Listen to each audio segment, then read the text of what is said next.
Good evening, ladies and gentlemen. Good evening, ladies and gentlemen. We are ready to start the proceedings. Can I please ask the audience to stand?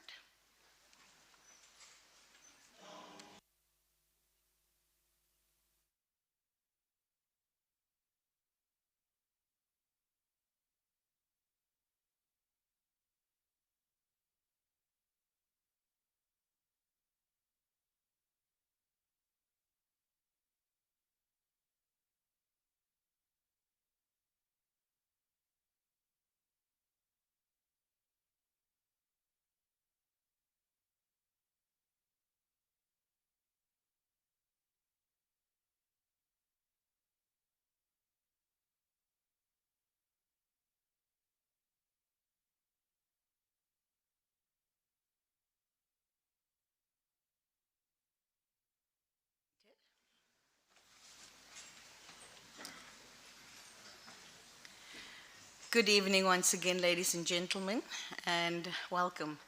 And thank you for bracing the storm to be here tonight. It's such a privilege and honor to be here tonight for the inaugural professorial address of Professor Learnmore Kambizi. So without further ado, I would like to call our Vice Chancellor to please come and officially welcome you here tonight. Thank you.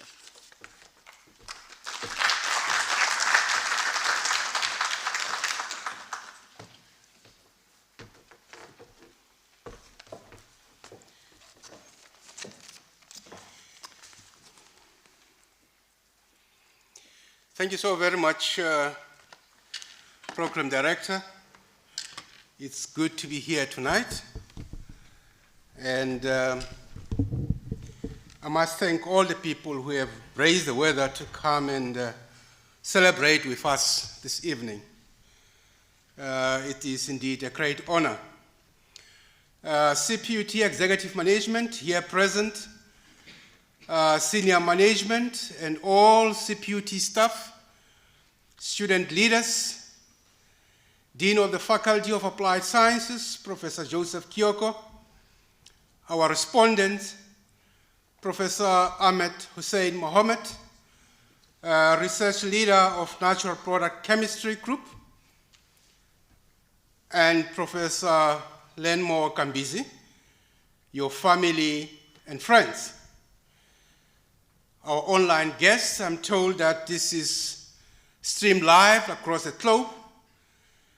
You are all welcome wherever you are across the globe. Program Director, Ms. Kathy Kluter, with your gracious permission, let me stand on the protocol you so kindly established.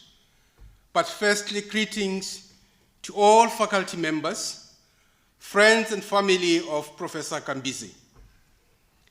Molweni mawetu. Molweni. Ninjani. Sikona. Maneru akanaka. Unofara here?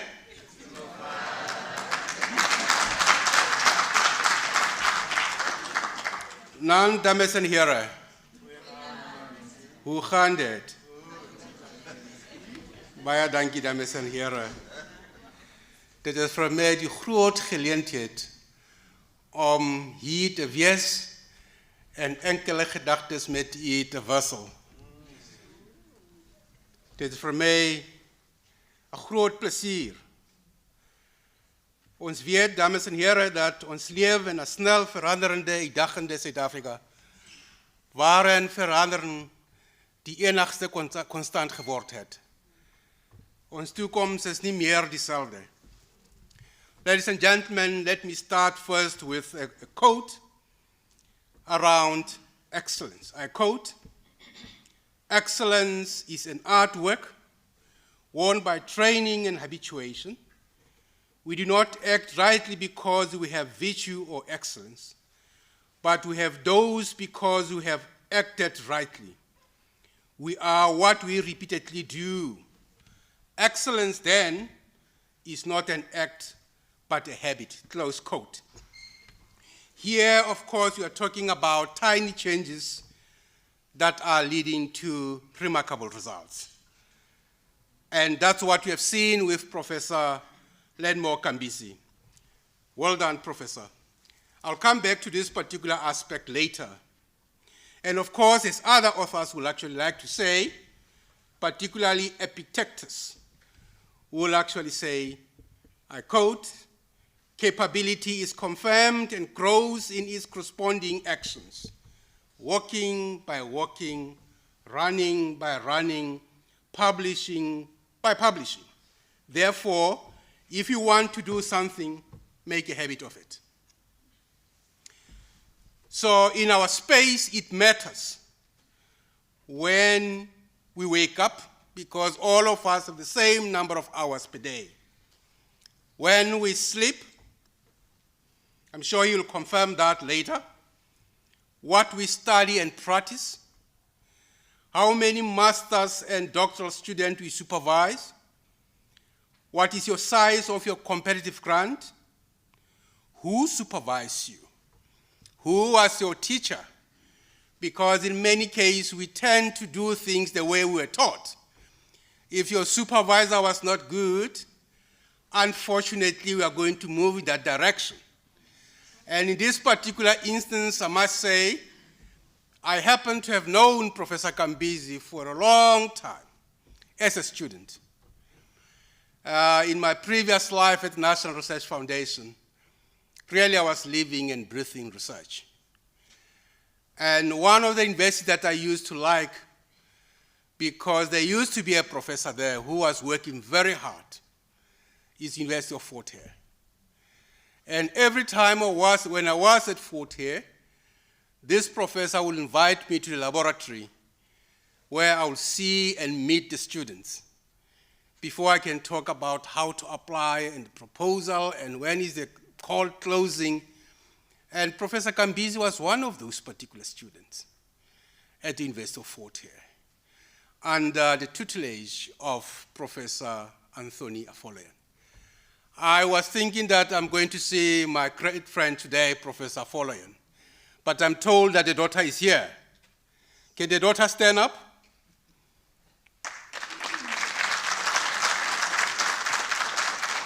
Please pass my regard to Professor Anthony Afolayan. What an institution, what a man. The man has contributed a lot to this country in terms of research. And he was actually living and liking research. And that's why I'm saying, who was your teacher? And in this particular case, when I was counting the publications of Professor Kambizi, I said, wow, this looks like now a replica of Professor Anthony Afolayan. So it's moving in that direction. I stopped counting because I reached 75 and the citations and the H index, I said, wow, we're actually blessed as an institution to have somebody like you here. And of course, in our space, it also matters as to, are you NRF rated? And if so, what is your rating? Because matters. And sometimes you hear people say, no, we don't actually ascribe to rating, but it's always important to hear what your peers are saying about you. Because we cannot comment ourselves, but your peers will be able to say something about you. Thank you, CPUT, for the spirit of oneness, which we always say. We pride ourselves with the 3 U's, Ubunye, Ugungafani, and Ubuntu. This is that spirit that brought us here this evening. It is a good thing to recognize and celebrate outstanding intellectual contribution that scholars are making while they are still alive. Very often, we often have good stories to tell, memorials and memorial lectures about people when they are dead or cannot hear us. At CPUT, we frown upon that Inuit tradition as it is a non sequitur. That is the spirit of our human-centric policies underlying our One Smart CPUT. We are indeed proud of you, Professor Kambizi. Ladies and gentlemen, it is my singular honor and privilege, Program Director, to preside over this ceremony this evening. Professor Learnmore Kambizi is a full professor of horticulture and a Senate member of CPUT, and is here tonight to be acknowledged. I've known him since his 40 days as a postgraduate student and later as a postdoc under the tutelage of Professor Anthony Afolayan. I'm looking forward to the inaugural lecture aptly titled Sustainable Utilization and Conservation of Medicinal Plants, a Panacea for Human Health.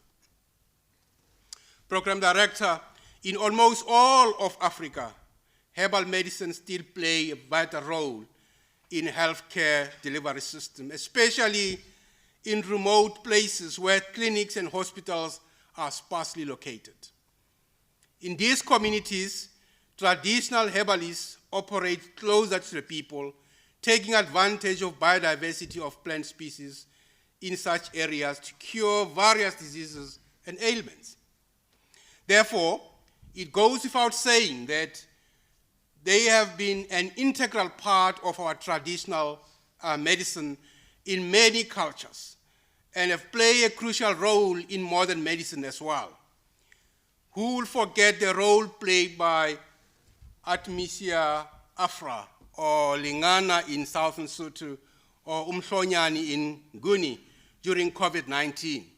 Everyone was clamoring for Artemisia afra, to say we want this particular plant, but this plant has been here with us for quite some time.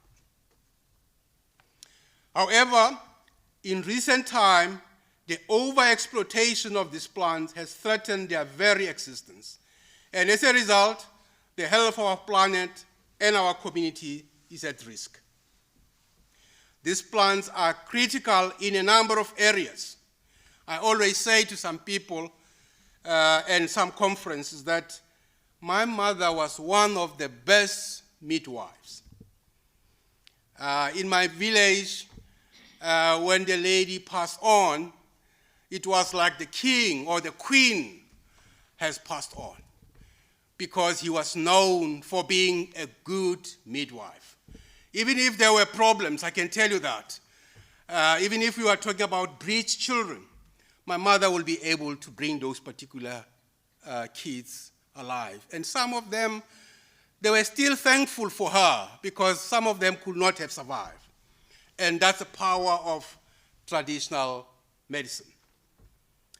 And they play a role from gynecological and obstetrics to genital systems, from pediatric trauma and respiratory system. And of course, when you talk about Datura stamonium of the family Solanaceae, or what is called Lichoi in Southern Lesotho, it plays a key role as far as muscles are concerned, as far as bones are concerned. But it's a simple plant that sometimes will actually ignore it. And of course, when you talk about Gribiae hischute of the family Acanthaceae, it plays a key role in pediatry, particularly for small kids when they are having a challenge with what is called Litswejani in Sesotho. Program Director, Prof. Kambizi's paper entitled An Ethnobotanical Study of Plants Used for the Treatment of Sexually Transmitted Disease, or what is called in Jovera, which is syphilis, in Grube District, Zimbabwe, is still the best cited paper by thousands and thousands of scholars. That was a good paper, Professor Kambizi. And he still cited many people, many scholars who claim or who are worth their salt. They always consult that particular paper. That was actually published by yourself and Professor Anthony Afolayan. Director of Program, as we gather here today, it behoves us to acknowledge the urgent need to conserve these precious resources, to protect them from overuse and exploitation, and to work towards their sustainable utilization. We must recognize that these plants are not just a source of medicine, but also play a crucial role in maintaining a delicate balance of our ecosystem, providing food at times, shelter and habitat for countless species. It is our responsibility to ensure that these plants are not lost to future generations, and we must work together to develop innovative solutions that balance conservation with the needs of human health. We must also recognize the role of traditional knowledge in the preservation and sustainable use of medicinal plants and work towards integrating this knowledge into our modern practices. In conclusion, Program Director, I would like to thank all the participants for joining us here tonight. I hope this event will provide lessons towards a future where sustainable utilization and conservation of medicinal plants is a priority, and where we can harness their incredible healing powers for the good of humanity and the planet. Prof. Kambizi, thank you for upholding the university's mission, values, and long-term objectives. You have shown us that perseverance, passion, and pluck take you from ordinary to extraordinary. As we normally say, these are what changes are all about. If we are saying education can change a person, it's not a simple linear process. But any change is hard at the beginning, is messy in the middle, but it's gorgeous at the end. This is the gorgeousness that we are seeing here this evening, displayed by the professor. We, as management, will keep working tirelessly to keep the momentum. Let me use this opportunity at your inauguration also acknowledge some of the stalwarts that I've learned a lot about these issues of ethnobotany or phytomedicine, phytochemistry, whichever way you like to approach it. Professor Rodney Moffat, he's always my source of inspiration, and I've actually commented a lot in some of his books, who is an honorary research associate of the Department of Plant Sciences at the University of the Free State. Professor Ntsamaye Mutete at the University of Johannesburg, and of course, Professor Anthony Afoloyan. I understand he has retired now, but please carry my message that I would have liked to see him here, but I'm sure that we are going to meet very soon at one of the conferences. This man that he has supervised has been our link with some of the top universities, for example, University of Ilorin in Ilorin. He has been our link and he has done wonderful. When they were asking me, our partners of U6 at Kwara State University and University of Ilorin, I said there's only one man, and that is Learnmore Kambizi. And he did an excellent job. If you can ask him anything about the powers of Moringa tree, this is the man that will actually tell you the full story. And of course, the last stalwart that I also wanted to acknowledge on this occasion of your inauguration is Professor Ladislav Mukrina. He is a vegetation scientist and professor and Iluka Chair of Vegetation Science at the University of Western Australia. I've invited him, he was here a number of times, and he's also one of the stalwarts that I want to acknowledge today. Ladies and gentlemen, happy Youth Day tomorrow. Please enjoy it. Let's deliver building messages. Enkosi mawethu ndiyabulela. Baya danki dames and here. Thank you. Dokutenda. Svikuru.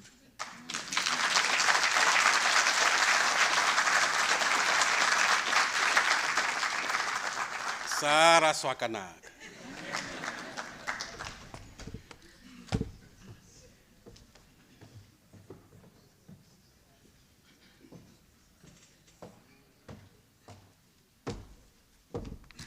Let's give another round of applause for our Vice Chancellor. I can't see Vice Chancellor. Vice Chancellor, thank you so much for this warm and inspiring words, acknowledging all the great stalwarts, not only the work of Prof. Kambizi, but also other great professors and the work that they have done. Thank you for that. And I think the spirit of oneness is here tonight because despite the weather, despite the storm warnings, we have such a good audience here tonight. So thank you to you as well for being here. I would like to call the Dean of the Faculty of Applied Sciences, Professor Joseph Kiyoko, and he will be reading the citation. Thank you.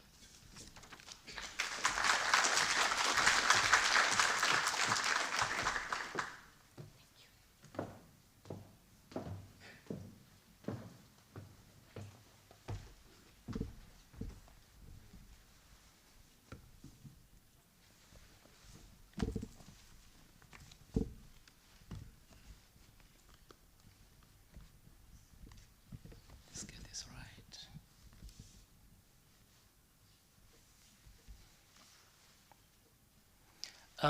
Thank you, VC, and thanks, Program Director, dear Bulela. Good evening, everyone, and welcome. Good to see everyone here from the VC and his executive senior management team, other colleagues from the Faculty of Applied Sciences and other faculties and entities at CPUT, students, leadership and other students, postgrads and others. Nice to see you all here. Of course, our guests who are joining us here, both physically and online. All protocols observed, as mentioned by the VC. And of course, the person at the center of this, Prof. Kambizi. Thanks for this invitation. I think colleagues and everyone has taken it to heart and come to join you in celebration, in spite of the Cape Town winter weather. It's quite cold and rainy, but some things are worth it. So thanks everyone for coming. It gives me great pleasure to read Prof. Kambizi's citation tonight. I remember meeting Prof. Kambizi in the mid-2000s in Durban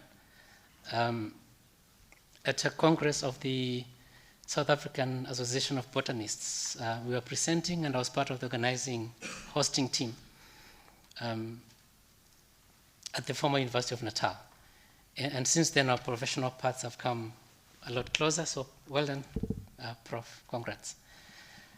Learnmore Kambizi, as he's known, was born in Zimbabwe, where he did his primary and high school education. Thereafter, he went to Cuba to pursue a Bachelor of Science in Education degree, which he completed in 1998. And upon completion of that, he went back to Zimbabwe, and he taught at a high school until 2000. When he enrolled for a BSc honors and a master's degree the following year, which he completed in 1 year. Immediately after that, he proceeded to pursue a PhD in botany at the University of Fort Hare, the VC alluded to, and this was completed in 2004.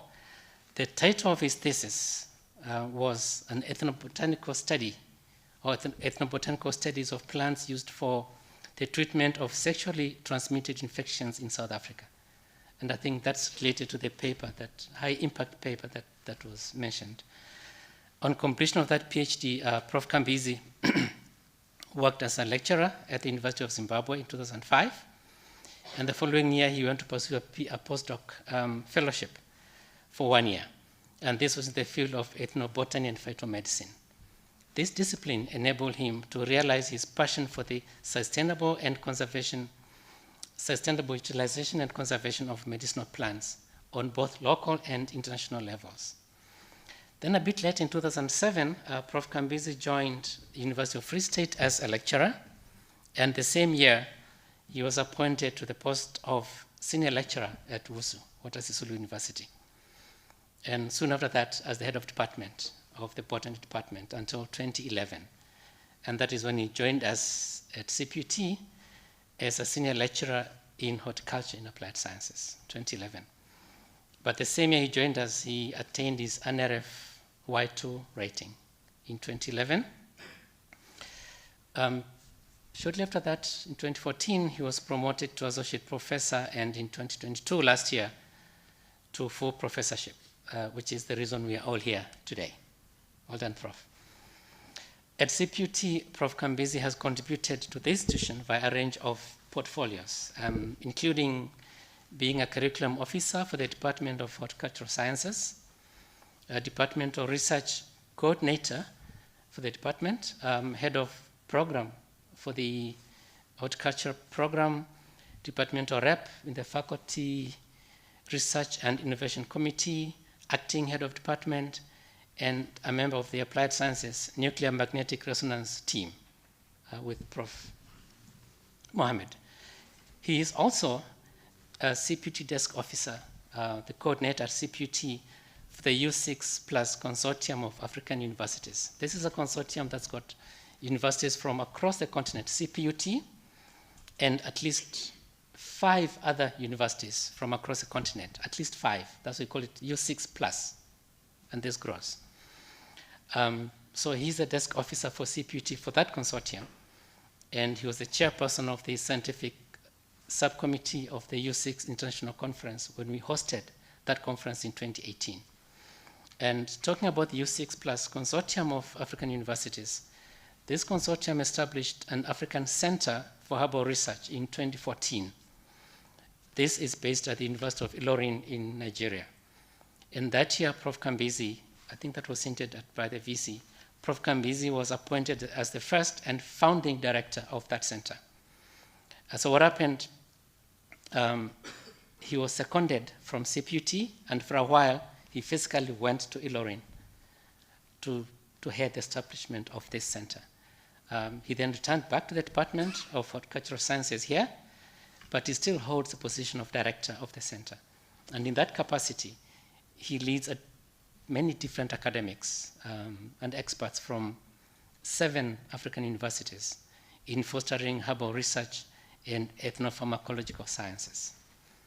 And under his leadership, that center has produced innovative products, some patented herbal products, teas and juices, that have been produced and registered for commercialization. I have tasted some of these at some of the U6 Plus conferences, so I can attest to their quality. And that's been under the leadership of Prof. Kambizi. As a researcher, Prof. Kambizi is an editor of the Journal of Medicinal Plants for Economic Development and the Journal of Oxidative Medicine and Cellular Longevity, as well as being a reviewer for many national and international journals.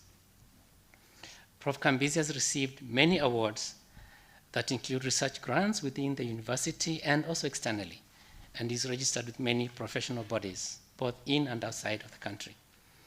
In his academic journey, he has hosted 4 postdoctoral fellows and supervised 5 PhDs to graduation, 2 of them from CPUT, 18 master's students, and many honors students. Worth mentioning, I think, is the fact that in the history of CPUT, the first student to graduate with a doctoral degree in horticulture was supervised by Prof. Kambizi and graduated in 2021.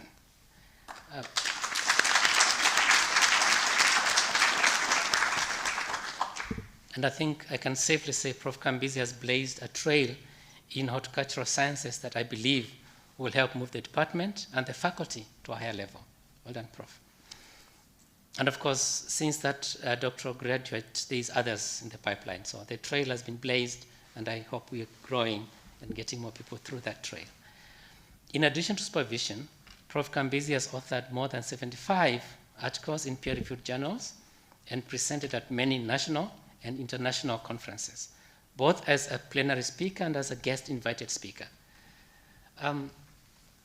He's also published book chapters. So besides the 10 book chapters that he's published, Prof. Kambizi edited the first book of its kind. This book is titled Sustainable Uses and Properties or Prospects of Medicinal Plants.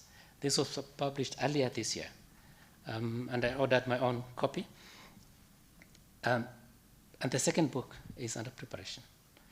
Now, the first book that was published earlier this year, this is designed for use by both undergraduate students and postgraduate students, as well as various stakeholders at different levels that need to know about sustainable uses and prospects of medicinal plants.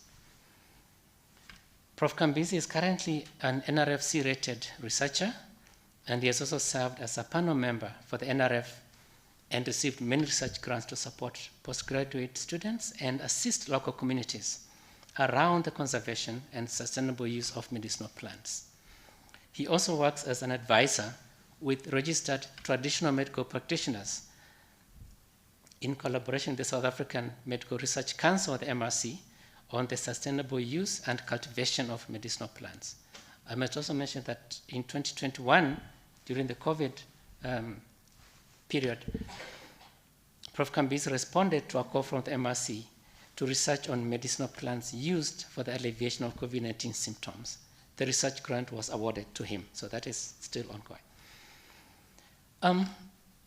Away from research and other work at CPUT and across the scientific arena, Prof. Kambizi is happily married, and together with his wife, Mercy, they are blessed with 3 children. I think they are here. May I ask them to just stand up for us to acknowledge them?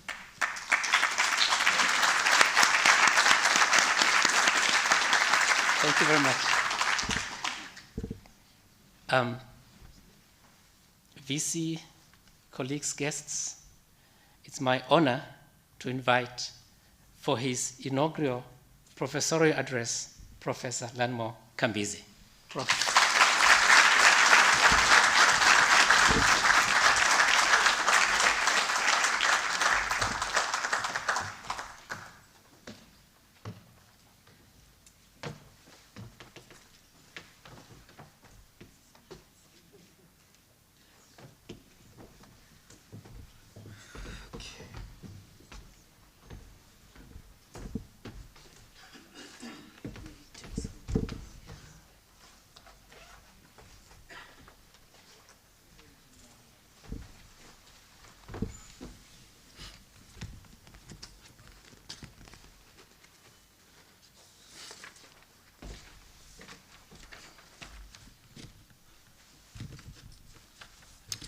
Good evening, everyone. You are not responding. Good evening, everyone. That sounds better. Nice one. Program Director, Vice Chancellor, and Executive Management, invited guests. Allow me at this point to indicate that we have invited quite a number of people, or rather colleagues from other universities. But I want to mention that one of my teachers is here present. Someone who taught me at honors level, even supervised my project. This one is no one other than Dr. Walker, here present. Dr. Walker, please raise your hand so that they can see you.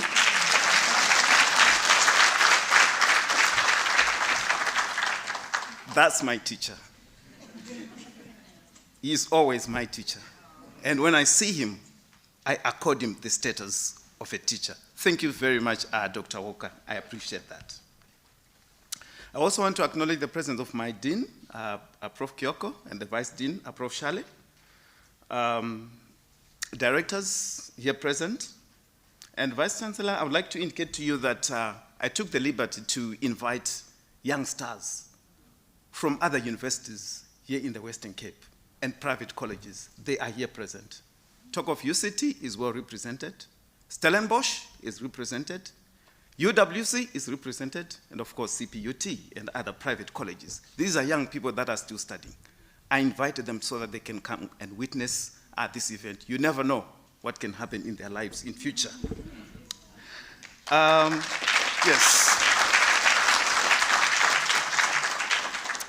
I also want to acknowledge the presence of my reverend, my pastor, here present,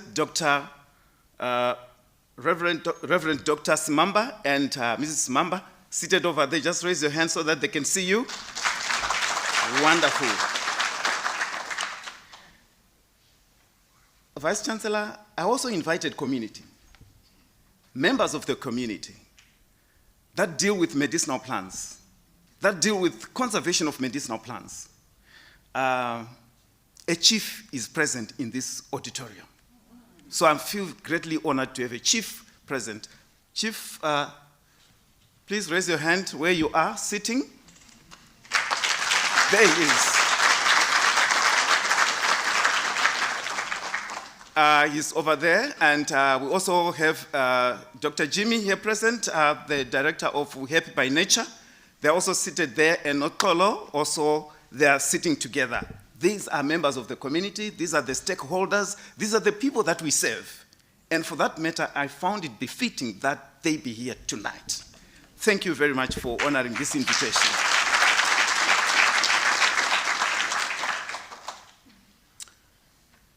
I also want to acknowledge the presence of Engineer Clifford Kambizi, who is representing Kambizi family on behalf of our Honorable Senator, who could not travel to come to South Africa due to work commitments, but he has sent his representative, Engineer Clifford Kambizi, seated next to my wife. That's not your wife, Engineer.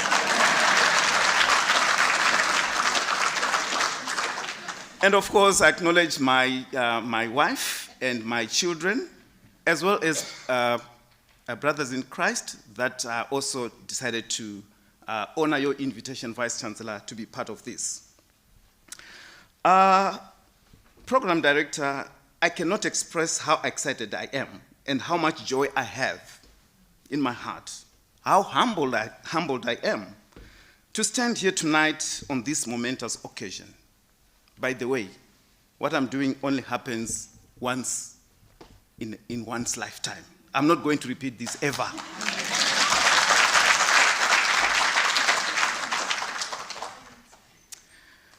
Be that as it may, I'm so grateful to the Almighty, to share this achievement. Otherwise, on my own, I could not do this. I could not do this.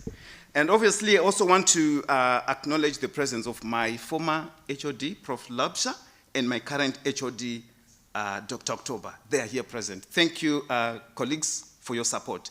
This, I cannot do it on my own. I can't do it on my own. I needed people around me, strong people around me, supportive people around me. And I really appreciate your contribution, including my postgraduate students here present. Much appreciated. Vice Chancellor,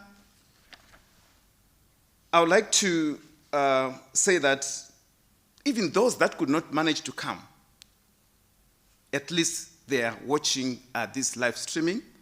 They really wanted to come, but they could not due to distance and other factors. But surely we acknowledge that. I welcome you all to my inaugural speech as I've joined the world of full professors, which happens only once, like I've said. Indeed, this is the apex of an academic career, of my academic career, or anyone's academic career. Ladies and gentlemen, so stay put as I take you through my research trajectory, which can be summed by the following title, which I'm not going to read because the Vice Chancellor has read it for me. Okay.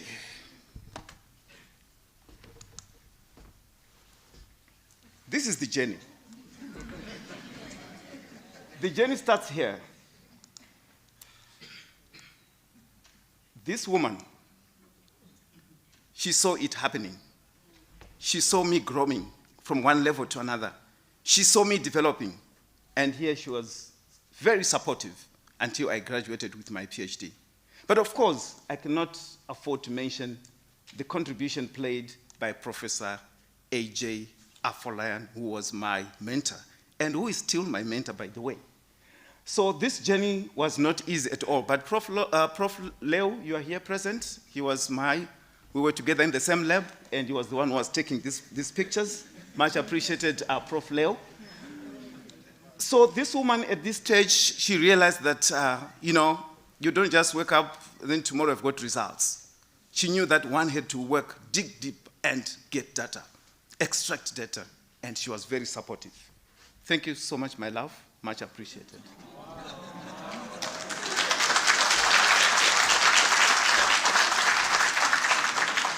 Vice Chancellor said, the good thing about this inaugural lecture for me is that it's not difficult at all, because I'm telling you exactly what I did, and no pressure at all.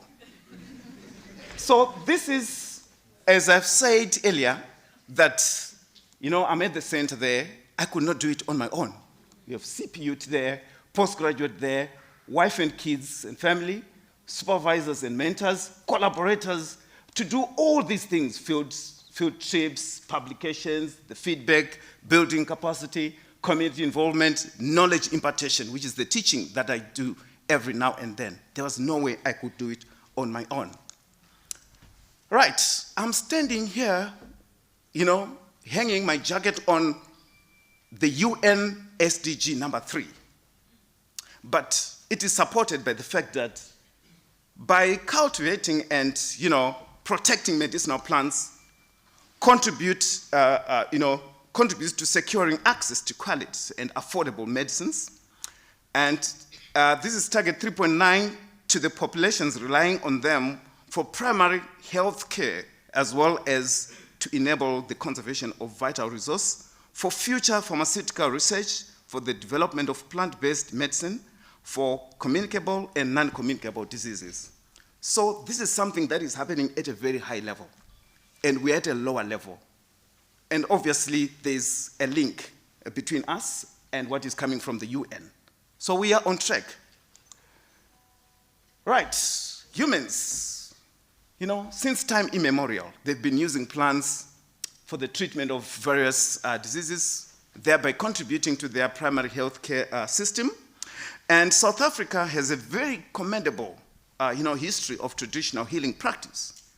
As you can see, we've got high diversity of about 30,000 flowering plants. And of course, human development, agricultural activities, you talk of habitat degradation, alien species invasion, these have contributed immensely in ensuring that there's a threat to sustainability. And of course, as I'm standing here, I'm very passionate and very much concerned about the issue of sustainability of any resource, and this includes plants. Of course, it requires considerable attention. Ladies and gentlemen, in South Africa, this is a sad story that we see 2 species that are considered extinct. My children will never see them. Your children will never see them. They're gone. And 82 species are reported as threatened, and 100 species are of concern. This is as of 2013. However, there are so many efforts that are being made by various stakeholders, including researchers, ARC, etc., in ensuring that there's some plants that are protected from overexploitation in the world. And there's a lot of effort being made here in South Africa to make sure that these plants are not, they will not disappear in the natural environment. This is just a summary, just to show you what I've been up to, Let me show you right in the center here. Then you'll see the diseases that we have been trying to work on. All these. You talk of STIs, cancer, diabetes, antioxidants, anti-inflammatory, COVID-19, antifungal, immune boosters, toxicity studies, tuberculosis, you name them. There are so many. This is the story. You do the ethnobotanical information. I'm not just referring to consulting, traditional healers. I'm referring to approaching any person. And I would like to believe that here present, if most of us, if not all, at one point, we know a plant that is used for a treatment of a particular disease. So you are the candidate to provide what we call the ethnobotanical information. Then we do the plant ID, identification, of course, and collection. Then we are concerned with the issue of conservation and sustainability before we venture into intensive utilization. And of course, there's extractions, then biological activity by assays. Then we do the isolation and purification of compounds. Then there's in vitro assays and also in vivo. Besides dealing with toxicity issues, clinical trials, and finally, product development. This sums up what I've been up to all these years.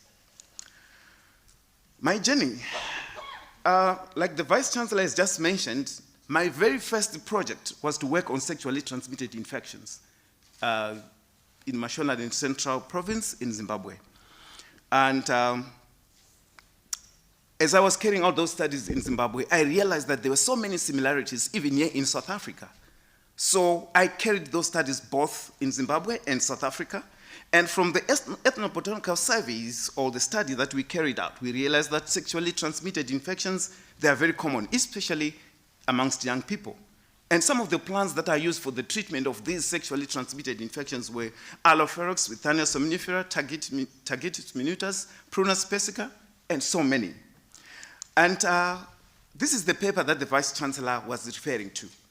This is my very first paper in my life. And this is the most cited paper in my life. And this is the most impactful paper in my life.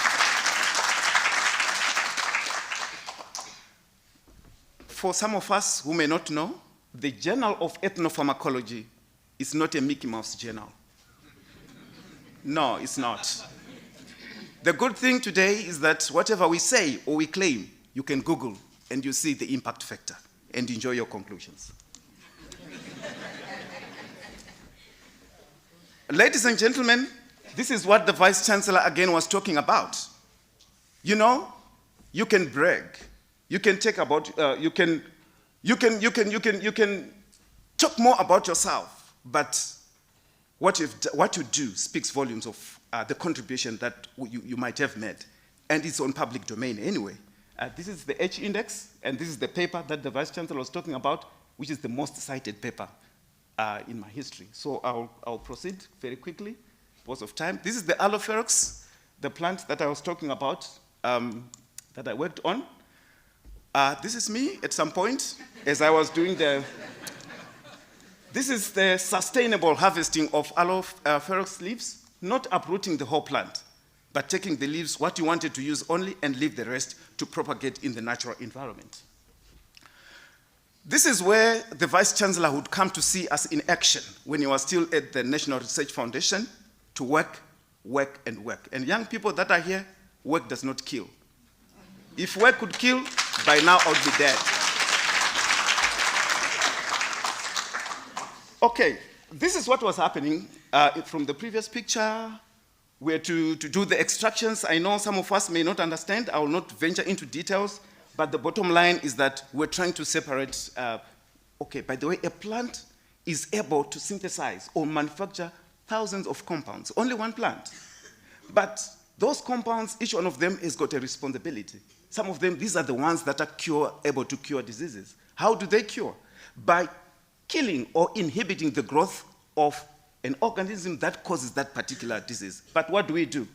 Myself and Prof. Mohammed here, what we do is to make sure that we trace the compound, we separate the compound, we isolate it, and then we test and prove that this is the compound that is responsible for this particular activity. It's work that is done. It takes a lot of time. It takes a lot of dedication. It takes a lot of enthusiasm and discipline at the same time. So I will not venture much into that. This is just to show a schematic diagram. This is the column chromatography. As you can see, they're in different bands. We're trying to separate. And during that time, when I did my studies, it was very hard. Myself being a botanist and not a chemist, I was venturing into that territory. I said, if they did it, I can also do it. So, Prof, I was able to do it. So from that Aloeferox that I showed you, these are the compounds that we were able to isolate. There is aloamodine, chrysophanol, and aloin. So what did we do with these compounds? We tested them now against the organisms that causes diseases. This is what we saw. This is the antibacterial activity of compounds that were isolated from Aloeferox. And we had to use standard drugs, which is streptomycin and chloramphenicol. And we also realized that aloamodine at some point, against this bacteria, it was active. Not as active as the standard drugs, but of course, it shows some activity. As well as aloin A, it was showing some activities as well. Now, this aloamodine that we isolated from Aloeferox has been used as an anti-cancer agent, as a laxative, and also increasing peristalsis, whereas aloin was used as a stimulant and has a wound healing property. But now, coming to in vitro assays, where to conduct in vitro assays, sexually transmitted infections that I targeted is mainly caused by gonorrhea. Gonorrhea is a disease which is caused by a microorganism called Neisseria gonorrhea. So what were we doing? We were to ensure that we take the isolated compound, test it against Neisseria gonorrhea, and see if the compound is able to inhibit the growth of Neisseria gonorrhea. If it does, then we say, yes, we got it. At what concentrations? These are the things that would do and work. But of course, some of the opportunistic organisms are called fungi. They're opportunistic, and some of them, they cause what we call candidiasis, which is vaginal thrush. So we're to also test against fungi, against these Candida albicans. So this is the inhibitory effect of the aqueous extracts against Neisseria gonorrhea. Now, I want you to see this. These are the strains of gonorrhea. All these strains, some of them were inhibited because we had to extract with water, would extract in methanol, would also extract in ethanol. But our traditional healers, they use water. So at that point, we said, no, let's also extract in water and see what happens. And this is what we observed. There was considerable activity of water extracts. As you can see, 0.5 micrograms per mil. Now, the activity that was demonstrated and the partial activity of the aqueous extracts may have been the reason for the use of alloferox and also Withania somnifera for the treatment of sexually transmitted infections. And medicinal plant extracts has also been found to boost the immune system of people suffering from a range of diseases. This probably could be the case with these extracts against diseases and ailments. And of course, in terms of the compounds that were extracted from alloferox, we went on to publish this article in Pharmaceutical Biology. I'm not going to mention that it's not a Mickey Mouse journal, but it's not. I'm not going to say it. Ladies and gentlemen, despite the utilization, our concern was we can't keep on using. We need to look at the sustainability and conservation as well, conservation issues. And one of the plants that we used, called Withania somnifera, we realized that propagation by seeds was very problematic. And the plant population in the wild, when we were trying to collect, it was a mission. And intensive utilization in traditional medicine was increasing. So you can see, the demand is very high, the supply is very low, and the germination percentage very low when we carried out. Then we said, okay, what is the solution? What can we do? Look at this. This is unsustainable harvesting. When you go to a multi-market, these are just plants. You may think that nothing has been left in the wild when they harvest. Some of them harvesters, they harvest not for use, but for sale. So they just harvest anyhow, even uprooting the whole plant. You can see here, the whole plant is being uprooted. And once it is gone, it's gone. So us as scientists, we are concerned. And we need to take an action. What do we do? Can you force them? We are not police officers. We have to do something. So you can see this plant, removing the bark completely. These are tubers, taken all the way from the, nothing left in the wild. So we become concerned. So the low populations of Withania somnifera, this is the plant. It led to the development of a protocol for efficient in vitro embryogenic callus induction and plant regeneration of Withania somnifera. My children, I'm sorry to use these words, but it is what it is.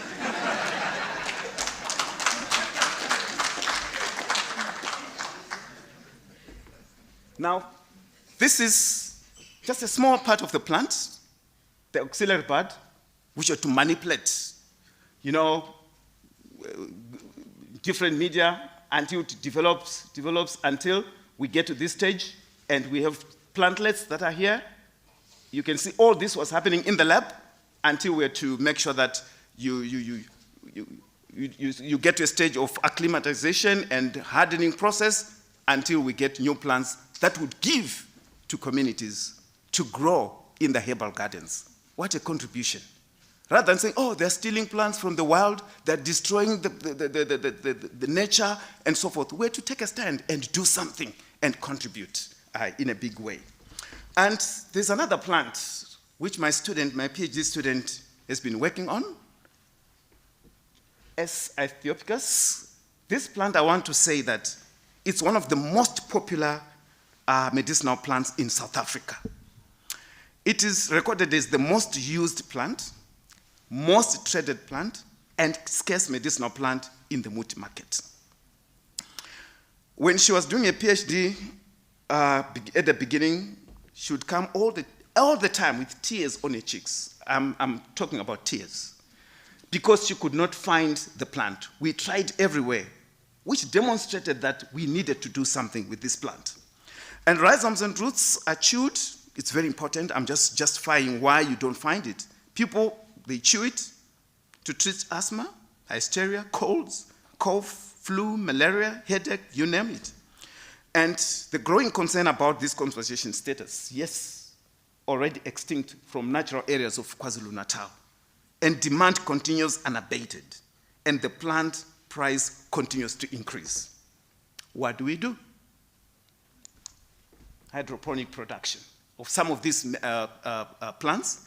We had to do that, definitely. And hydroponics has got the capacity to, or the potential to improve plant growth as well as yield of desired plant parts, even in areas where these plants do not normally grow under natural conditions. For your own information, this plant will not grow under natural conditions in the Western Cape.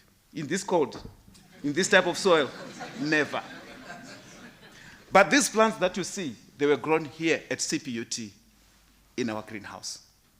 We did that to demonstrate that for sure we can do something to ensure that the plants are, we make sure that the plants are available. So there's potential for growth of, in the medicinal plant industry if optimum cultivation technologies such as hydroponics are implemented. Now this plant, ladies and gentlemen, you can see these are the tubers that are used. Another one, buku. Betulina, Agathosma betulina. Buku has been listed as declining according to South African Red Data List. Buku seed is difficult to germinate, and rooting of cuttings has not been very successful. Plant biotechnology, Dr. Mdembe, this is where it comes in. Development of micropropagation protocol and a technique that enhances the biosynthesis of some bioactive compounds by manipulating the growth media to make sure that there's an increment in the production of secondary metabolites. And the most abundant phytochemicals were recorded in plants that were grown in this media, naphthalene acetic acid. Now, this plant, ladies and gentlemen, we tried and we said, remember I mentioned collaboration. We thought maybe we are not doing the right thing. Let's go to Stellenbosch and tell them to grow, to make sure that they can do something with this plant. And both of us, we failed. So we had to venture into these micropropagation techniques together as a concerted effort. It takes collaboration for us to move to the next level. And this is what we did. We managed to propagate this plant to reach this stage. And we went further to ensure that we have the plant that we could acclimatize in vivo. And also you can see that at this stage, this is where the acclimatized plant was grown, and it was a success. And to show that it was a success, you can see we're to publish this with the University of Stellenbosch and CPUT. So we don't do it this one alone. They also value the contribution that we make to knowledge. So I don't care whether you're at Oxford, I don't care whether you're at UCT. We do it together, together in excellence. Oh, thank you very much. Vice Chancellor said, at this point I want to mention that each time you'd visit us at University of Fort Hare, I would hear some of you talking about a black disadvantaged institution. I didn't know that we were disadvantaged that time. I was just working. It's only when I finished, when I went to other universities, then said, okay, so we were disadvantaged, but look at where we are. So we also did antifungal studies, Vice Chancellor. As I've mentioned earlier, we were using the Verocells and also they showed a high level of activity. And our results indicate that the use of these two plant species for the treatment of STIs could also have a scientific justification or rationale. But coming to this one, you can see. Once you see this, you see it on TV everywhere. The past 2 years, past 3 years. Even the small ones, they know, COVID, COVID, COVID. Thank you, my dean, for articulating that point, that for sure we had to respond to a call from Medical Research Council, and we put our proposal, and we were considered as CPUT to work on coronaviruses, to work on plans that are used to combat coronavirus. And indeed, we are in the process of working. So if you see other organizations like that giving us the opportunity, investing their money in us to do it, it means we are doing something right. I believe so. And we've seen this, all of us, we resonate with this. People talk of steaming. Yes, these are the plans. You know, when people are approaching us talking about, oh, so you're working with traditional healers? I said, yes. You're working with herbalists? Yes. So you're also working with those that are doing witchcraft? And I said, no, we're not into that. So these are just common plants that we work with. You can see berries, onion, pepper. We have done these lemons. At that point, you could see that prices of lemon they just jumped up. Ginger, you can't get it. It was very expensive. Coming back to the basics. So COVID-19 humbled us. COVID-19 made us to realize that we need to come close to nature and also work out something from that. Ladies and gentlemen, it is as a perception that anything that comes from plants is safe. It doesn't work like that. As scientists, we believe and we know that there's something that has to be done. For us to validate whatever claim we make, we want to make sure that toxicity studies are carried out. And of course, we have to do that. Plant-derived antimicrobial compounds that have no or minimal toxicity to host cells are considered candidates for development or for developing new antimicrobial drugs. Safety is therefore critical in the formulation of antimicrobials. We are very cognizant of that fact. And in most of our studies, a systematic evaluation of cytotoxicity studies of methanolic extracts made from tested medicinal plants showed minimal toxicity on cell lines.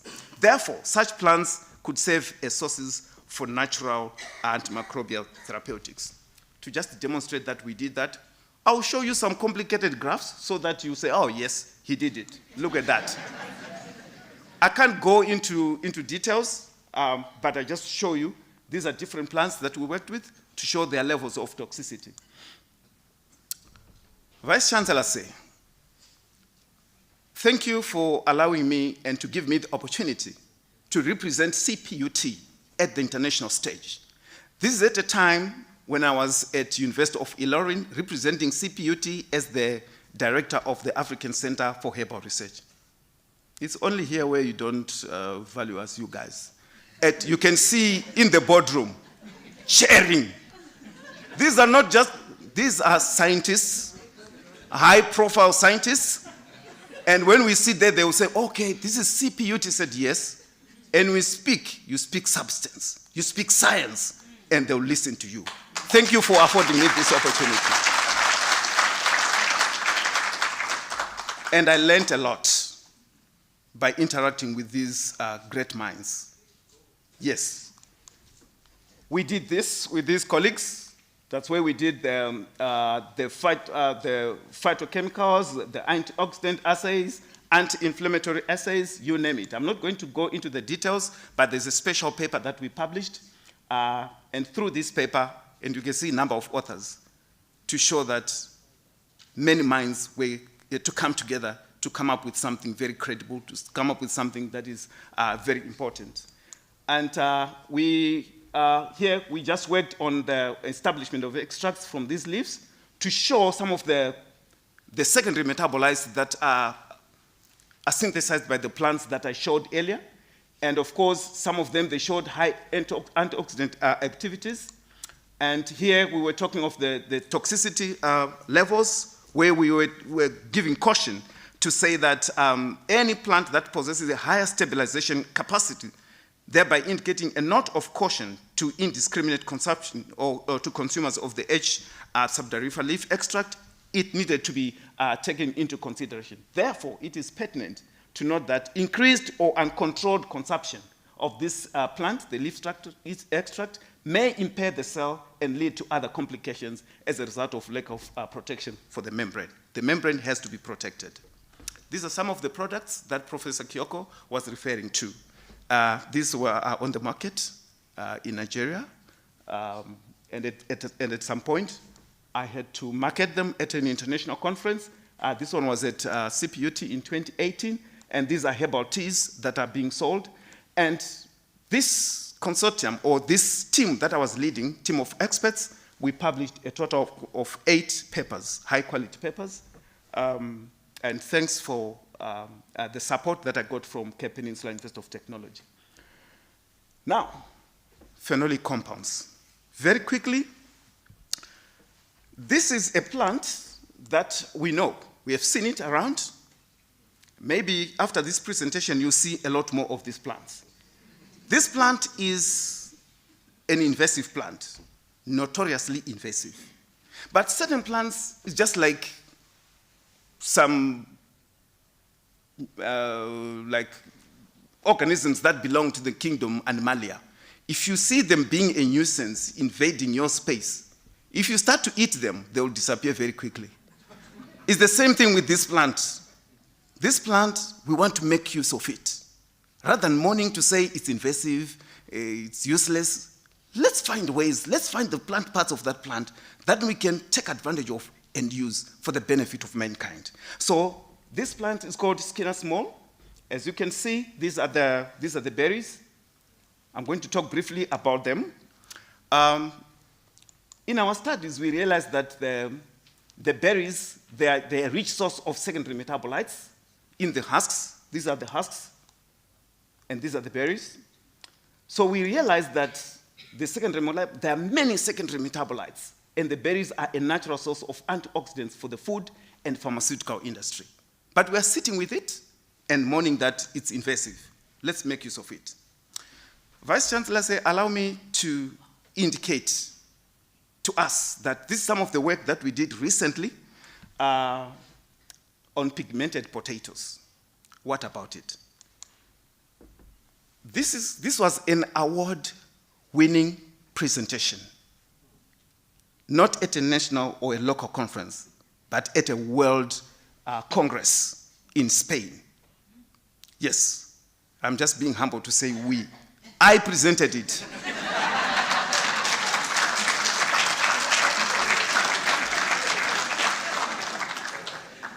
But we worked together.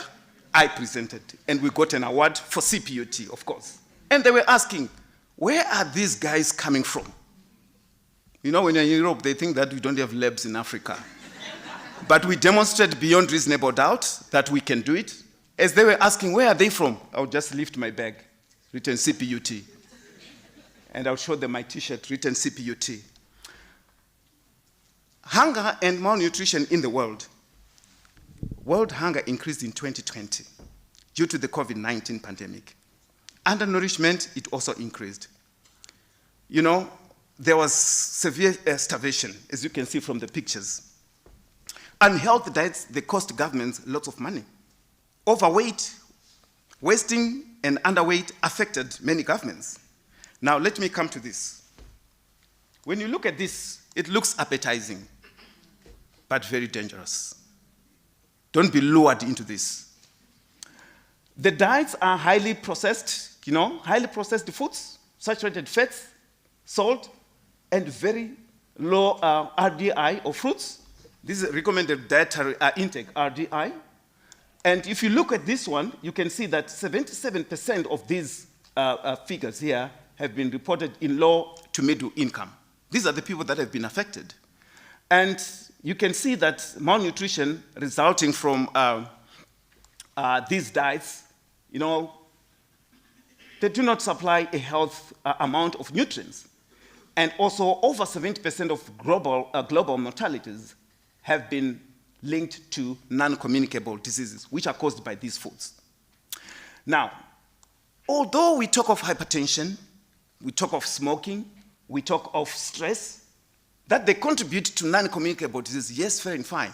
But I want you to note tonight that these unhealthy foods, they are the major culprits because they contribute a lot in causing non-communicable diseases.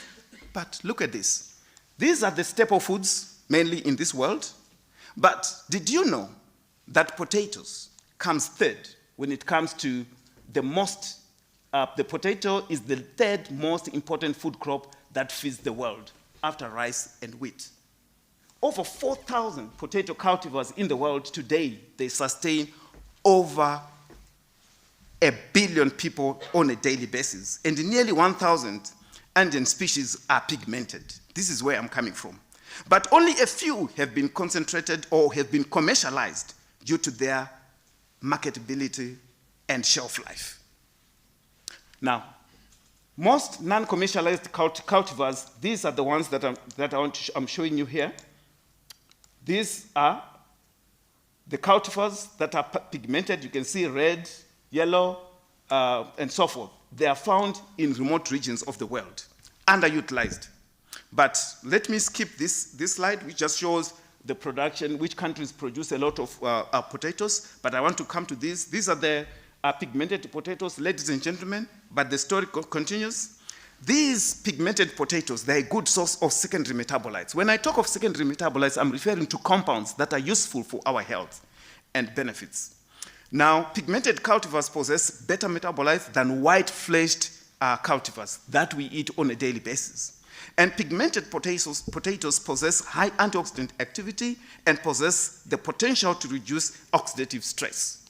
And the secondary metabolites are linked to the color of the skin and the flesh. Some of them, when you open them, they're yellow. Some of them, they're orange. Some of them, they're red. So that one is linked to the production of secondary metabolites. And I want you to know that some of these secondary metabolites are carotenoids, which are mainly found in carrots. But the potatoes that I'm talking about, they are also rich sources of carotenoids, which also helps with the eyesight. Talk of anthocyanins, I've just mentioned very briefly.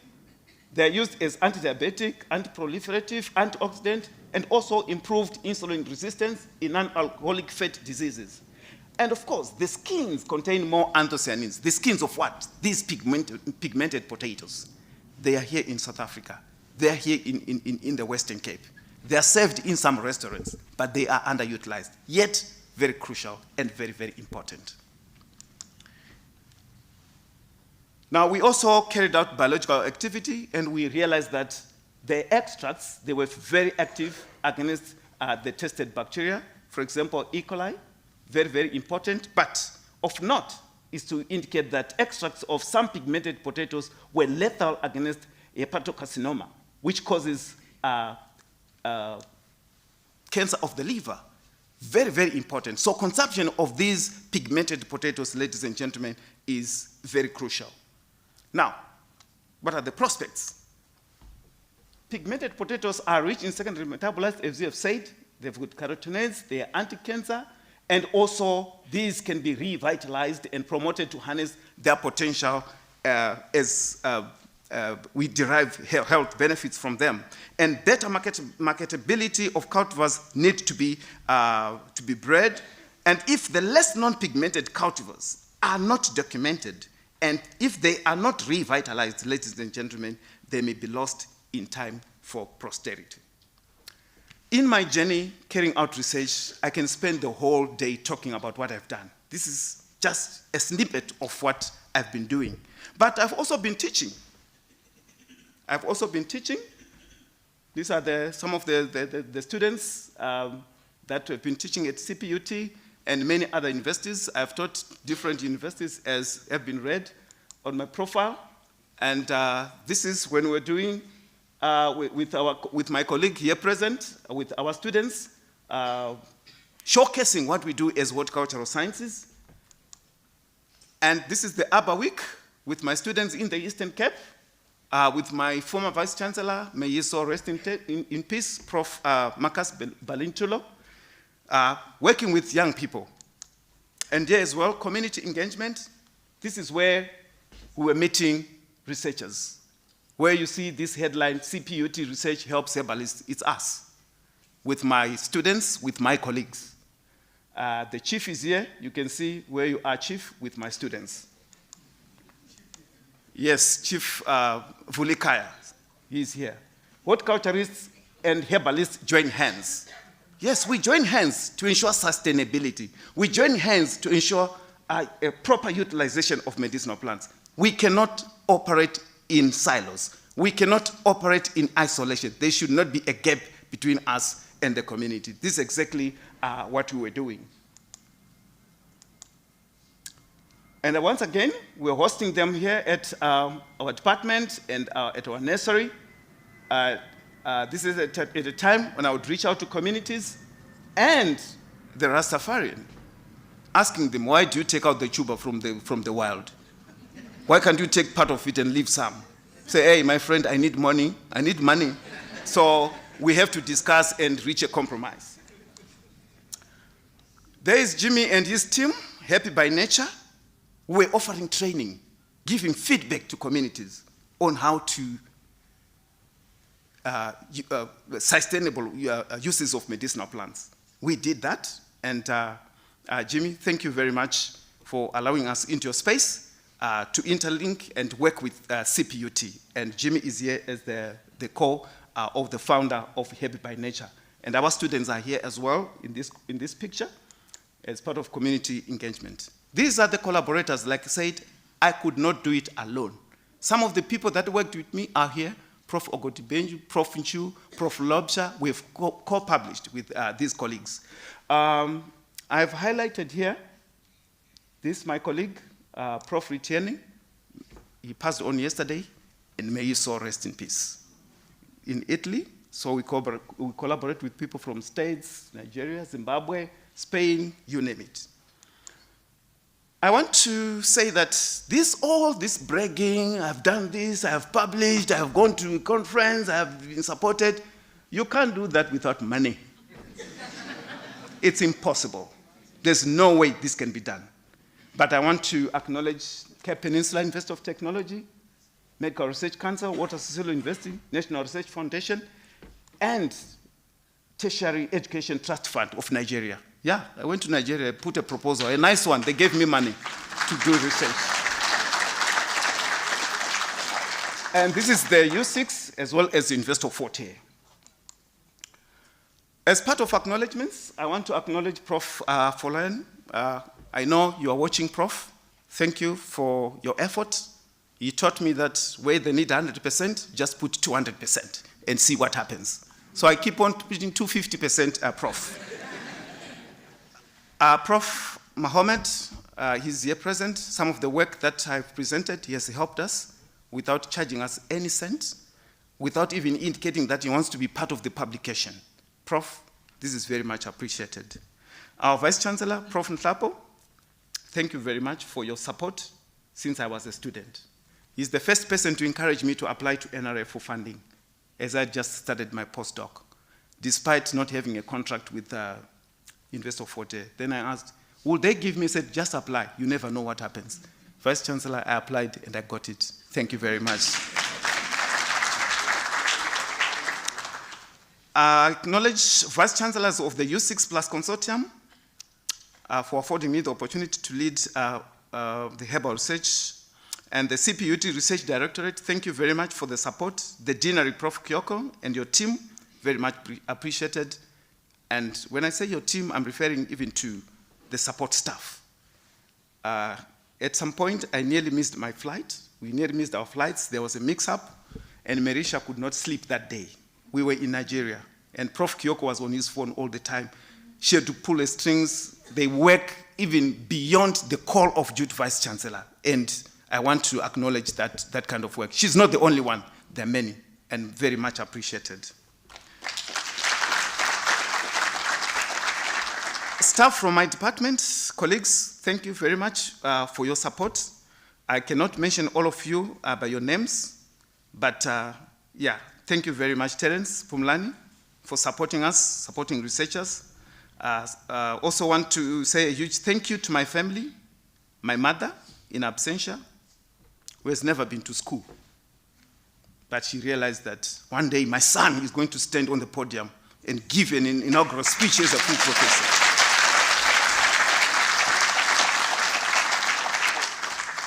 And also my late father, my brothers, and my in-laws here present as well. Sincere thanks to my pastors. Thank you for praying for us. Brethren in Christ, for your support and prayers. I'm grateful to everyone who has touched my life in one way or the other. And I'm thrilled to be part of the CPUT family. Terence, there you are in Pumlani, helping students as always. Much appreciated, guys. And this is the team that started with me when I was at Fort Hare doing the work, and I appreciate them.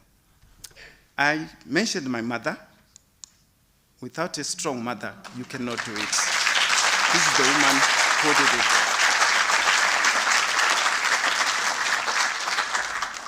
So my strong mother handed the baton stick to my wife. Yes, to encourage, to support, and tell me that, Dad, you'll do it. If I'm frustrated, no, don't worry, you can make it. And when she says this, I want to prove to her that for sure I can make it. And thank you, my love.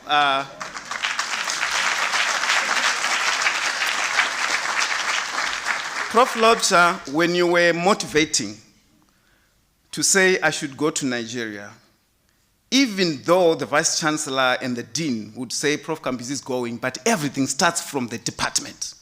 And Prof. Lobsha would take upon himself to motivate. When you were motivating Prof. Lobsha for me to go and stay in Nigeria, I was leaving these guys here with my wife alone at this crucial moment. I'm not saying it was bad. Thank you very much. I also want to acknowledge my wife and my children for bearing with me when they needed me most. That's when I was traveling to be where I am today. Thank you very much, my children. This is where we are. Thank you, Mercy. Thank you, Menashe. Thank you, Mufaro. Thank you, Mukudze. Daddy is still very proud of you. Lastly, Program Director, with your permission, and Vice Chancellor. This is the last thing that I'm going to do. I want to call upon my daughter, Karen, very quickly, to come and present something special to the Vice Chancellor. And I'm going to sign this book.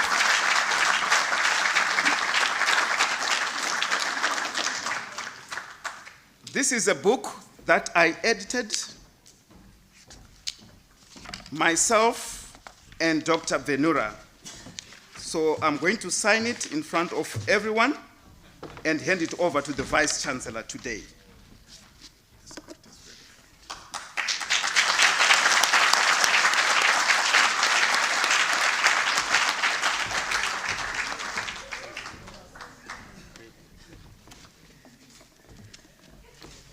You know, when you're told that it's your day, you do what you want with your day. Eh? Vice Chancellor, sir, let me give it to my daughter to hand it over to the Vice Chancellor.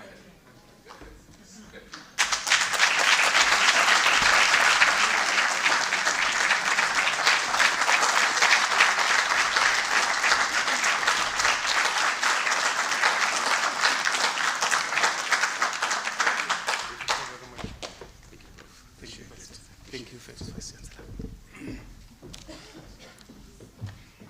I'm sure you're waiting for my last slide. My last slide says, thank you, Tatenda, gracias, danki, enkos, ndiabulela. I bow.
If I may I please ask you to give one more round of applause to Prof. Kambizi.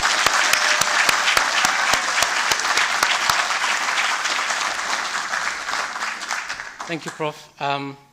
There's not much I can say after you've spoken, but just to say first, thank you. Thank you for everything that you've said and everything that you've not said. There's a lot that you've done that has inspired us beyond the words that you've said. We appreciate it. Thank you. My role here is to introduce the responder to the address, and I'm privileged to take on that role. And the responder will be Prof. Ahmed Hussein Mohammed. But before I call him to the stage, just a few words of introduction. Prof. Ahmed Mohammed is an NRF C2 rated scientist, and as was mentioned by the VC, he heads the Natural Products Chemistry Group in the Department of Chemistry here at CPUT. This group was established some time back at UWC across the road in 2012 and was recently moved to CPUT. The group is currently working on different aspects of natural products research with a special focus on the isolation and identification of new lead compounds for the treatment of aging-related diseases.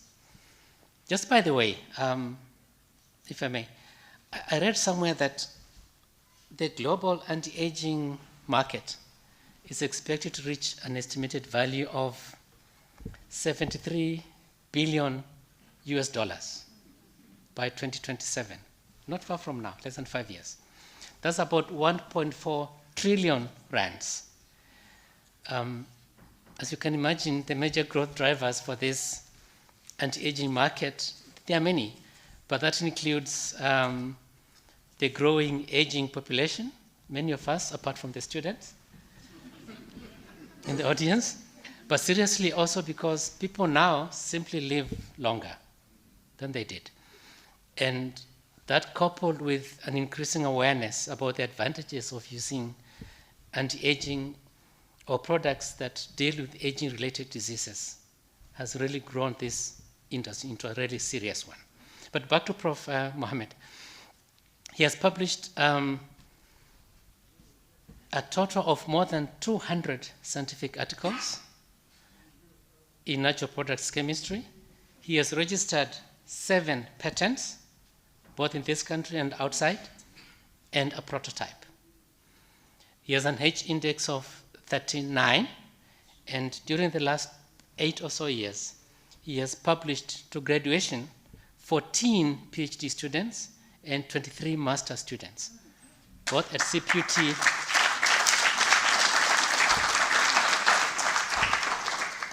CPUT and at other collaborating institutions. And currently, he is supervising 7 postgraduate students and 2 postdocs. And they're all working on the potential of the Great Cape flora. And we hope to see a lot more coming through the wonderful flora that we have.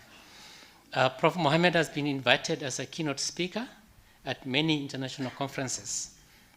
One I can mention, I think worth mentioning, is he was the organizer and chair of the first African Conference on Natural Products and Related Fields. That was hosted by CPUT last year, and the chair and organizer was Prof. Mohammed. He has received, over the years, funding from the NRF, from the University of the Western Cape, from CPUT, as well as from the Technology Innovation Agency, TIA. Also to mention that the Natural Products Research Group that he heads attracted more than 10 million rands in the last 5 years and acquired a new NMR instrument in addition to other facilities that are related to natural products research. And I think it's important to mention that the equipment supports other research, and Prof. Kambizi was good to mention that. So thanks, Prof, for that, and to your group. So at CPUT, Prof. Mohammed has been able to provide leadership in terms of research, and has also won many research excellence awards, revolving around attracting external funding, student supervision, and high research outputs. It's my privilege VC and colleagues to introduce Prof. Mohammed to do the honors as the responder. Prof.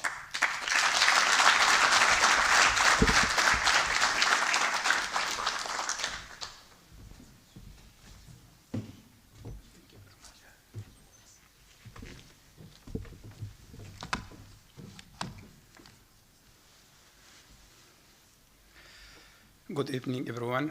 The situation is very hard to me because the first time to stand in front of great scientists and colleagues that is gathering for the first time to talk about in front of you, and especially the VC and the VCs. So if anything stopped in the middle, you know that I am struggling to bring the word in from my mind. Huh? So, Prof. Nchilabu, VC of Cape Peninsula University of Technology, Dr. Bao, Deputy VC for Research, Prof. Balkaran, DVC for Teaching, Executive Management of CPUT, Dean of Applied Science, Prof. Kyoko, Head of Department, Dr. October, Dr. Lobcha as well, Prof. Lobcha, other member and department colleagues from the university, academic and non-academic CPUT, Prof. Kambizi, wife, Madame Mercy. I will come to the names again. And a beautiful daughter, you saw now a beautiful daughter, Munesh, and the two sons, Mofaru and Mukadisi. Yes, hopefully that I'm pronounced correctly, yeah? Because this is very difficult.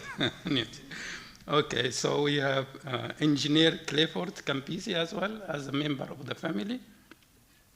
And the mother, Doris Kambizi. I can stop here a few seconds because Prof. Kambizi just demonstrated the photo of the mother.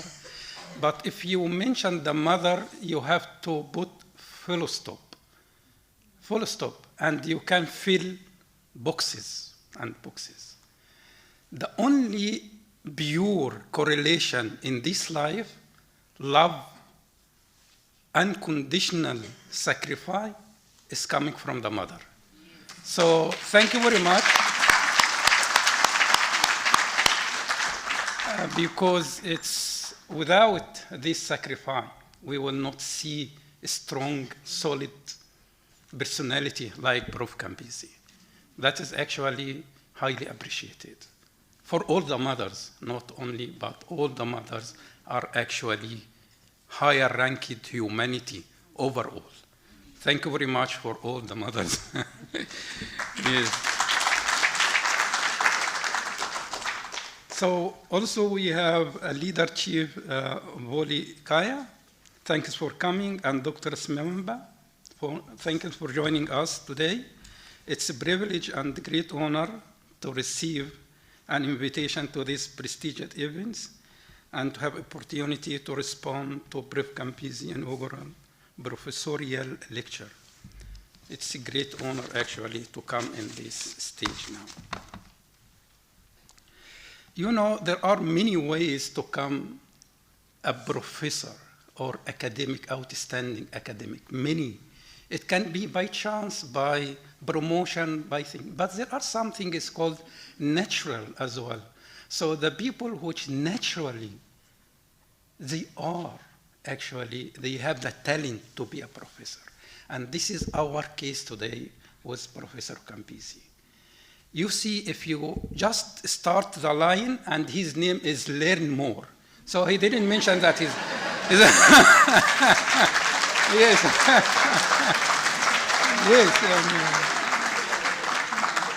Actually, his name is Learnmore. I don't know if your parent, they know that you are hungry for knowledge. So that is amazing. So the name of Learnmore and Mercy for your wife actually matching very well. So this name actually speak to the personality. That's why I said that I will come to the names as well. Yes. I have to just go get overview for the teaching of Prof. Kambizi before going to the research, because it's very rich, actually, output during his, this short time of output. So let me go that with his research, teaching background, I would like to believe that this was an added advantage for him to excel as an academic. Furthermore, his exposure to different systems from many countries enabled him to unlock his potential. Prof. Kambizi, he teaching from the first year till PhDs, and he has actually experience with many subjects, from botany, pharmacology, chemistry. I just hope that sometime when you talk about botany, you feel that you are speaking about hieroglyphic language. And so while I'm seeing his CV, I'm looking for chemistry structures.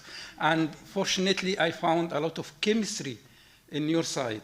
So you are now chemist, botanist. I have to find a name for you. So to just to come with us. Yeah, but he's actually expand his teaching curriculum to different disciplines, including chemistry, pharmacology, and microbiology. As he mentioned that we met very, as like Prof. Kyoko mentioned, he met his 2020, 2002, or 2000. I met with him in 2001 in Kimberley. That is the first conference for me in South Africa. And actually, we were baby researchers, small. He was just going to his master's degree, and I just received my PhD from Spain and just came here as a postdoc. But we start to our first step on research in different disciplines.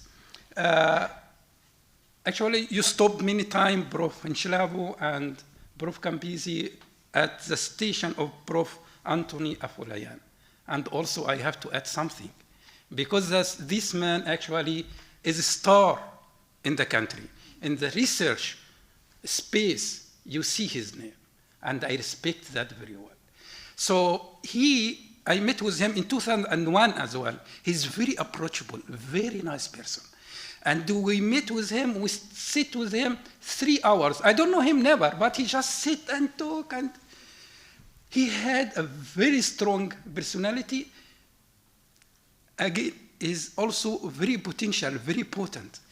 And he talked about many things. And when I saw after, sometimes I see his CV. By the way, his number of publications is exceeding 500 publications, if you don't know. Also, he has each index of 75, is a star. Actually, he has more 20,000 citations.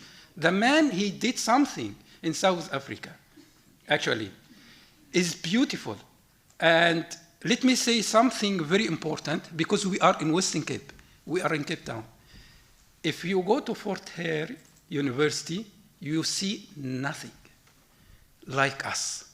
Comparing to us, we have facilities. Among that difficult hardship, this man, he made history in science. And from this environment, Prof. Kambizi growing. It's a talent, very hardship time. But he made something, and he made history as well in science. I think he said that which is coming from hard, it becomes very hard, and achieve as well. So that is the environment. Prof. Afolayan, actually, you can stand, everyone can stand for some time to say something about him. He's actually amazing personality.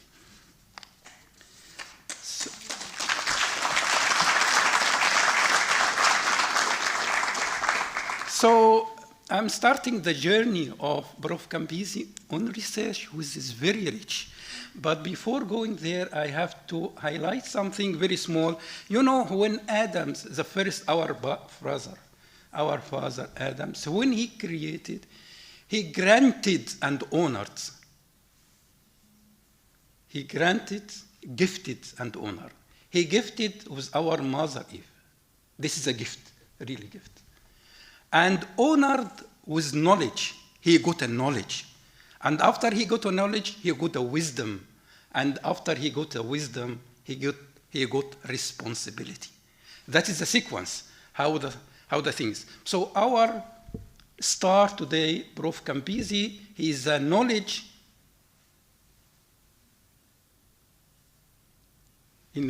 developer, he knowledge seeking.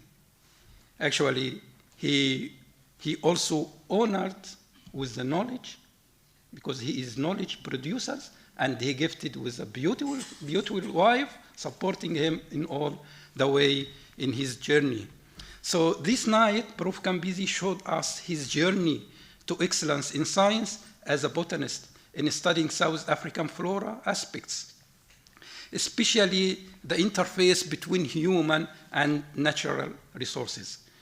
He contributed positively, as in general, to unlock the potential of South African flora. South African flora is a special case in the world.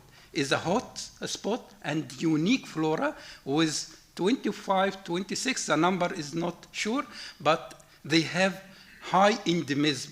That is unique figure. The high endemism reached to 80% in some places like Western Cape.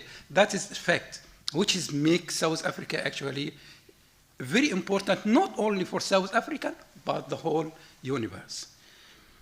So he unlocked actually some of the important medicinal plants of South African flora in national, but also international level. He covered many diseases, special infection diseases caused by bacteria and fungi. South Africa, as I mentioned, is blessed with a unique flora and endemism. That's why it's very important to invest in South African flora. So he also explored and documented South African medicine, traditional medicine. I say that working with traditional healer is a very sensitive case, because if you're working with human, it's different. We used to work with cells in vitro, and then with animal in vivo, and then if you're working with human, it's something special. And usually the standard deviation with human is reached to 70% sometimes, if you're working with human. That is a problem. So, but he's a smart approach to the traditional healers. And he actually documented many of Eastern Cape as well as Zimbabwe. That is very difficult and sensitive. No one can do that except that if he has a special personality and sincerity as well. Because the people, if they don't see that the sincerity in him, he will never give them something secret they keep for themselves.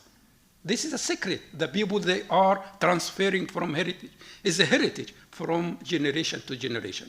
So he documented many of this knowledge through in Eastern Cape and also Zimbabwe. So he published one of the articles, actually I picked up from his CV, embracing herbal medicine through collaboration among traditional healers, biomedical health practitioner, and research institute. That is in co-author with Prof. Chu. So Prof. Kambizi dig into the safety of herbal medicine. That is something very important. As he mentioned, not everything is called natural is safe. No. So there are what's called pharmacological window, at which you exceed that pharmacological window, you are in danger. We are in danger. If you less than pharmacological window is useless. That is why we should standardize that traditional medicine. Not everything in the street or herbal shop is safe. So that is need to be according to WHO and other international organizations should be standardized in a good way.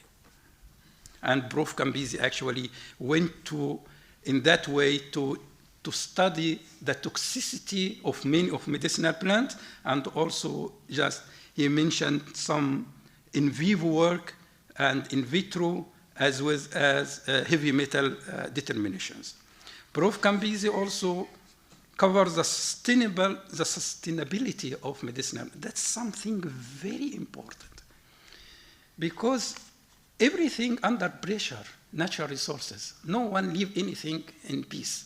No, they just touch that one. And the human actually, he wants something, he's not thinking, he just use it. That is a problem. So sustainability and how to keep our flora for the following generation, this is very important. And thank you very much for the work has been done for critical plants, and actually South Africa need more and more and more in this field. Some of the publication actually, as Prof. Nhlabo and Prof. Kambizi mentioned, and the first ethnomedicinal study of plant used for treatment is sexually transmitted disease. That is the most highly cited one, as he mentioned. And actually, it's amazing study because it's focused in something vital in community. That is the most important thing. And also, it's published in one of the most important journal in ethnomedicine. This is the top of the journal when it comes to ethnobotany or ethnomedicine. So there is nothing beyond these journals. He touched that one. And if he published in that one, his work is internationally recognized and reached to maturity. That is very important. So well done, Prof. Kambizi, in this previous first baby for you. Well done. So he also worked with aloe ferox. Aloe is a medicinal value, is a pharmacy. If you Google this plant, you will see that hundreds of medicinal uses. And actually, I embraced because I was so happy when I went through this article because I see chemical structure. You know, when you see chemical structure and a natural product chemistry, you becomes very happy. So, so I see that he isolated 3 compounds from aloes, and I know this is dansones, and dansones is very difficult to be purified. I know that. And that is appreciated for a botanist to touch column chromatography and isolate compound, identify compound. This is hard for you, but we appreciate that you have done that in an excellent way. And you also assess that one against bacteria, which you see that's the potential of that one. So Prof. Kambizi, he also touched and in depth, he has, as we mentioned, for safety issues for medicinal plant, he published one of the article under the cytotoxic effect and safety profile of extract and of active medicinal plant from South Africa, which is very important study. And the beautiful thing in Prof. Kambizi study, after he is getting the result, he is communicated back to the traditional healers. Every time, actually, he published work, he is going back to the traditional healers and giving them the result. And if there are concerns or anything wrong or safety or toxicity, he highlights that one to the traditional healers, which is quite important for communities.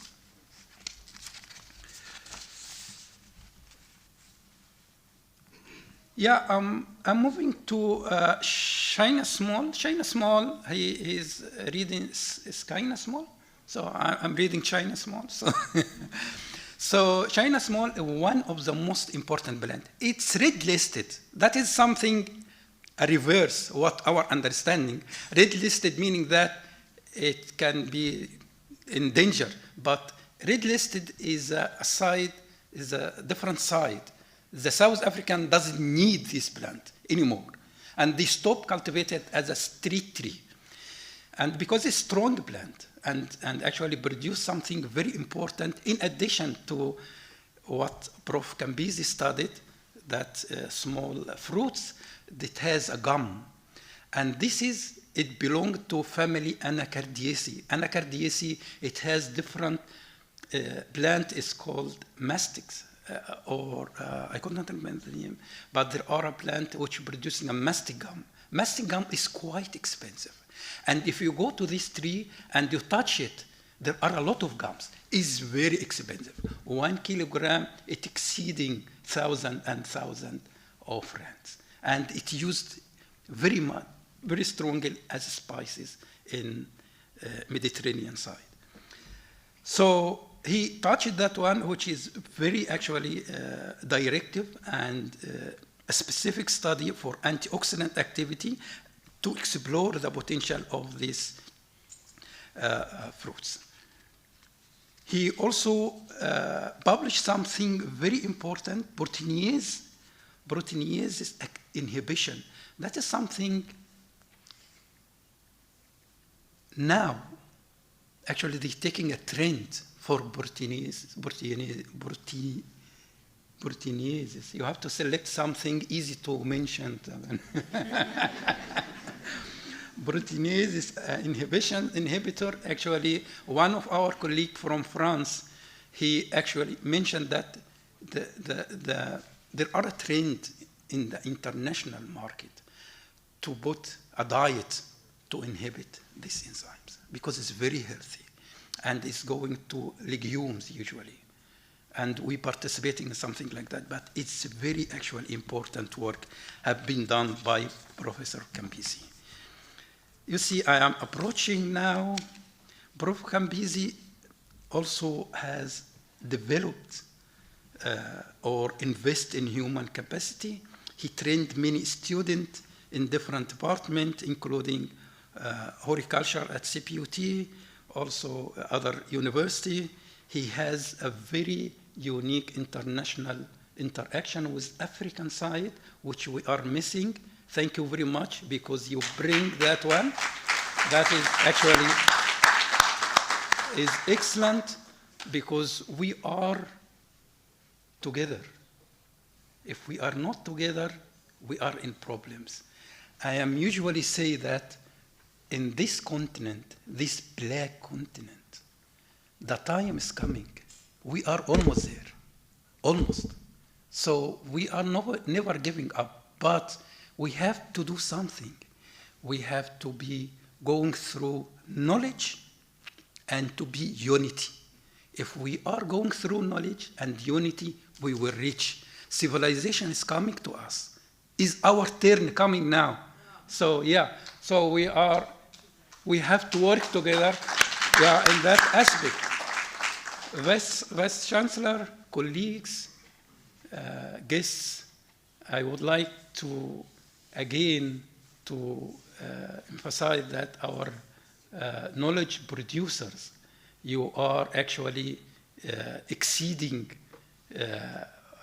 or beyond what's now a professor. You are in the first mature step. You reach maturity. We are expecting more and more and more from your side. You will not sleep, but let me advise you before leaving this place, you have to take care with yourself, and this yourself is not yours, it's your family. So have you to take care with your family, because without them, you will not move a step further. And thank you very much for hosting me there.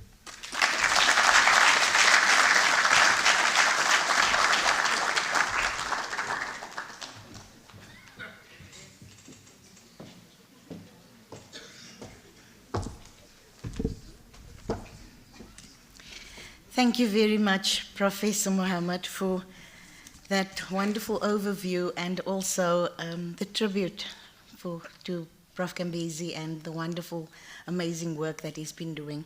Thank you also for accepting our invitation to be the responder here tonight. I know Prof. Kambizi said he's not going to stand here again, but I think your name says otherwise. You will learn more. So thank you for that. Prof. Kambizi, I just want you to answer one thing for me. I always thought when our parents said you must eat your carrots, it's for your eyesight, I thought it was a myth. That is just, they want us to eat our carrots. And here you actually just prove it to us that yes, so I can continue with that. Thank you so much. We have reached almost the end of the proceedings, the formal proceedings. Before I call Dr. David Pahu, the Deputy Vice Chancellor, Research, Innovation and Technology, and Partnerships, to do the acknowledgements and close off the evening, the formalities, you are invited for supper outside. We also have Prof. Kambizi's booklet, inaugural booklet, on your table. So that is also your gift, your parting gift that you can take with you. So yeah, that is outside. So with those few words, I want to say thank you very much, and you must enjoy the rest of your evening. Dr. Pau, if you can please come to the podium just to do the final acknowledgements. Thank you.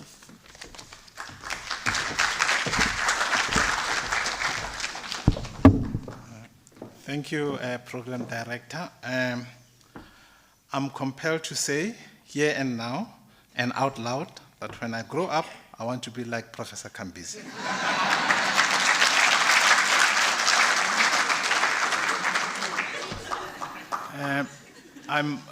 Being the last speaker, I think Prof. Mohammed and the program director, they stole my thunder, Prof. Kambizi.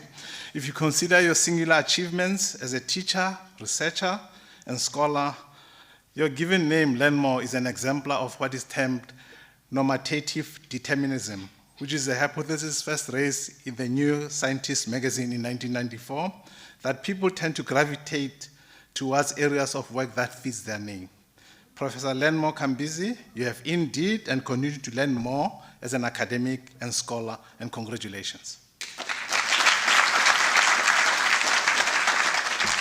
Thank you for not just the brilliant and very engaging inaugural speech, but also for the singular contribution to CPUT and the broader higher education sector.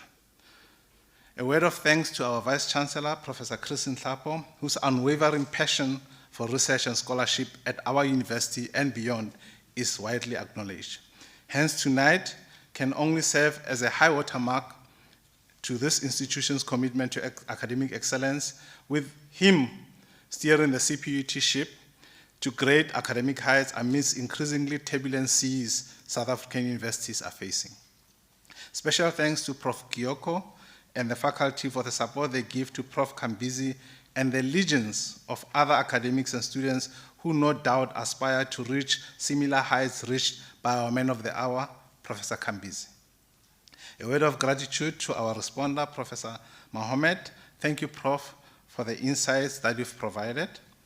Thanks also to all the CPUT executives, the deans, directors, senior managers, and all in attendance for this great evening of celebration. Thanks to the Marketing and Communication Division, in particular, Marcia Mare, for compiling the inaugural booklet, Derek Staunton and his team, Kurt and Clifford for the live streaming, and Kathy Klute, our program director, for the logistical arrangement, as well as IDFM for assisting with the setup of the venue. As always, the dream team has gone above and beyond the call of duty in terms of arranging this august event. We also like to thank Meneer Alphonse Stoffels from Nikkei Photograph for the photographs. Last but not least, we'd like to say a very special thank you to the Kambizi family who are gracing us with their presence today. They have no doubt made a seminal contribution to Prof. Kambizi's rise to the zenith of merit-driven academic recognition, that of a full professor.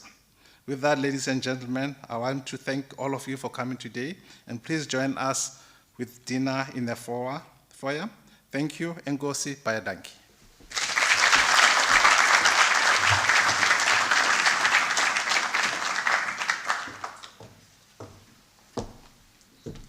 Thank you, Dr. Powell. Will the audience please stand?